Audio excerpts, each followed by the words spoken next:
Alright, so what's poppin', everybody? It's your man, Young Ida Costello, back again with another video. Now this video is going to be another album review, and today's album review is going to be Tribe Called Quest. We'll take it from here. Thank you for your service. Now, Tribe Called Quest, like, yo, hold on for a minute. For anyone that's really been into like hip hop or rap, Tribe Called Quest, unless you're like younger now, for a lot of people, Tribe Called Quest have been heavily influential.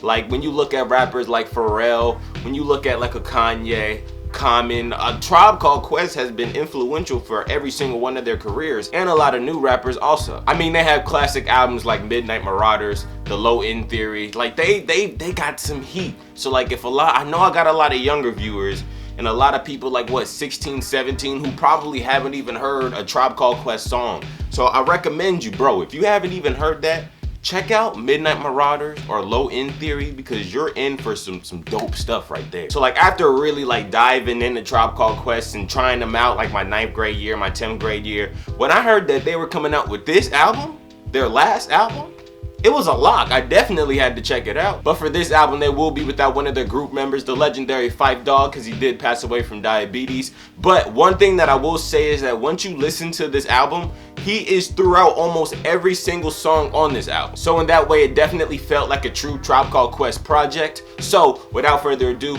let's go ahead and get into it. Now, the first impressions of this album, once you get into it, after a couple listens, I will say that this album is a real grower, because this album is extremely experimental. It's not going to be your standard beats. It's not going to be your standard riffs, your standard synths. It's all over the place really with this album. This album is everywhere. You'd have like jazz horns over here and then like random piano keys. Like if you guys have ever listened to like classical music and have heard like a whole bunch of racket sounding, that's kind of what some of this album might sound like in the background. So when I say that this is a grower, I say that you might need like 3, 4, maybe even 5 straight listens to really grasp it all. That's why I've really kind of taken my time with this review. Now lyrically, what I will say is that this album had that standard Tribe Called Quest feel.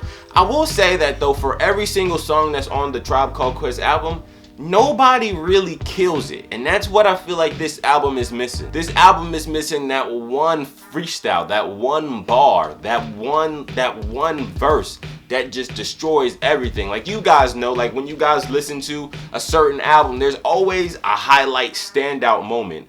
And it's maybe a verse, it's maybe a line. Like how when you look at Meek Mill DC4, 21 Savage and Tory Lanez had the best verse of the whole project. When you look at Kendrick Lamar, you look at that The Blacker the Berry song, because even though that's probably not the best song on the album, but that verse, those verses were like the best verses of the album. And also when you look at Kanye West, TLOP, that Chance verse is the best verse on the album. So I feel like when you go into albums, there always has to be that highlight moment. But I will say that a highlight moment on this album, especially a really good verse, is something that is really missing from this album. Now, as far as features, we did have some good features from this album. Now, it's kind of hard to make out all of the features. I know that there were a lot more features, but the features that I really could make out, we had a Kendrick Lamar feature and we had an Andre 3000 feature. Now, the Andre 3000 feature was fire. I believe that the song without Andre 3000's voice and without Andre 3000's touch would not be good at all. I probably wouldn't be listening to it. It's just the cadence of his voice, the way he would say words, really made that track Kids the way it was supposed to be, and it really made that track Kids way better. Now, the Kendrick Lamar verse was really good. Like,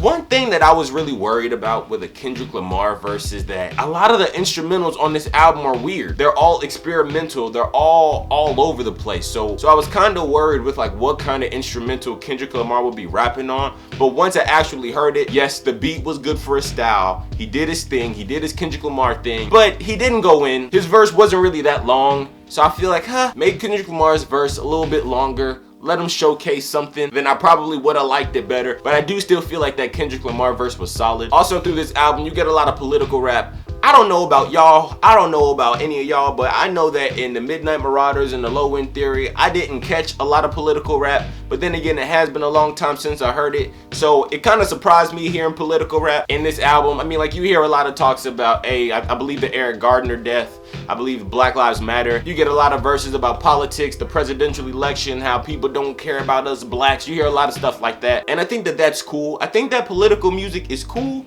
It's just as long as that equates into good music. You don't want to be an Immortal Technique and just put out just political bars, and the songs are just not good at all, in my opinion. Like, I think one person who really did it the best way I've ever seen it done is Kendrick Lamar when he dropped in Pimp a Butterfly. But I will say that their use of political rap isn't too much. It doesn't hang on you too much. It doesn't make you sit back like, oh, and think, oh, this again? It's kind of there, then not there, then there, which is kind of the theme of the album. Like I said, this album is all over the place, so it's never really consistent. You'll hear one song, then you'll hear one song that sounds completely different than anything that you hear on the tape. Then you'll get weird voices coming in the back. Like I said, man, this album is a straight grower. But as far as this album, there are some favorite songs of mine on this album, and some of my favorite songs are definitely Lost Somebody, Space Program, and Kids. I really like that. But my favorite song out of those three, I'd have to give it to Lost Somebody, because that song is a tribute to Phife Dawg, and I really thought that that song was nice. It was still weird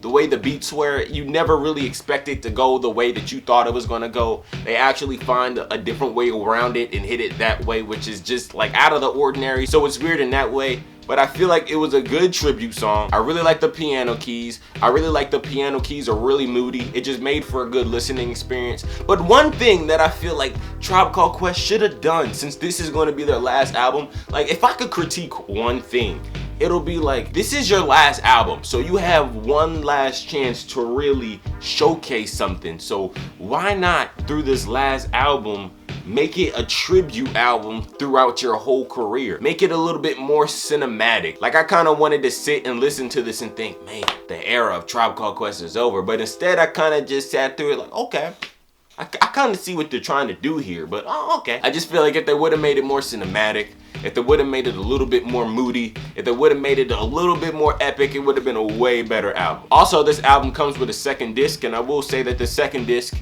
sounds like the first disc, but just a little bit more watered down. The Busta Rhymes feature on this album was pretty good also. But as far as the album, I just think that it was just pretty alright. So if I had to give this album a grade, I had to give it a strong 7. Just because like this is your last album.